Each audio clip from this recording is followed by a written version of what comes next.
Try, adapt, learn.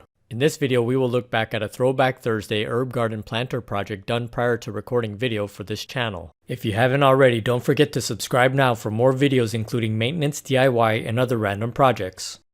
The goal of this project was to build a herb garden planter that would be raised off the ground. The height off the ground would allow maintenance of the garden while a person would be standing and limit access from animals. To begin, an old plastic storage container was used. The idea behind the container was that it could hold and limit the contact of wet soil to the wood. The plastic barrier would help prevent or delay wood rot. Scrap wood studs, 2x4 and 2x10 lumber was used to build a frame around the dimensions of the plastic container. 2x10s were set apart with a gap for drainage. Half-inch plywood was set down as a base for the container and holes were drilled for drainage. As seen, the plastic container was set into place for test fitting. 2 longer pieces of plywood would be walls for the planter and also the lip for the top of the container to rest on. The plywood was again used for 2 walls at the ends of the planter. Half-inch scrap wood was used to top off the ends of the walls and complete the edge of the top of the planter. As seen, the plastic container was again set into place for test fitting. The planter was then set outside on concrete block.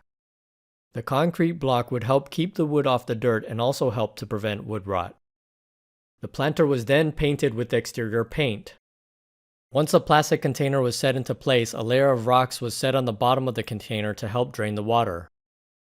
A mix of dirt, potting soil, and rocks were used to help fill up the majority of the container. The herbs were then planted into the mix. These included basil, rosemary, green onion, and cilantro. After planted, a layer of only potting soil was then added to the top inch of the container. Although different types of herbs were planted, given the climate it was the basil and rosemary that thrived in the planter. Gardening skills set aside, hopefully some of these ideas in the construction of the planter may be adapted for your own projects. If I were to build it again, I would find a plastic container that was shallow which would allow the bottom shelf. With rerouting the drainage from the top, the bottom shelf could be used for low maintenance plants or storage for items that would not need daily access or rust easily.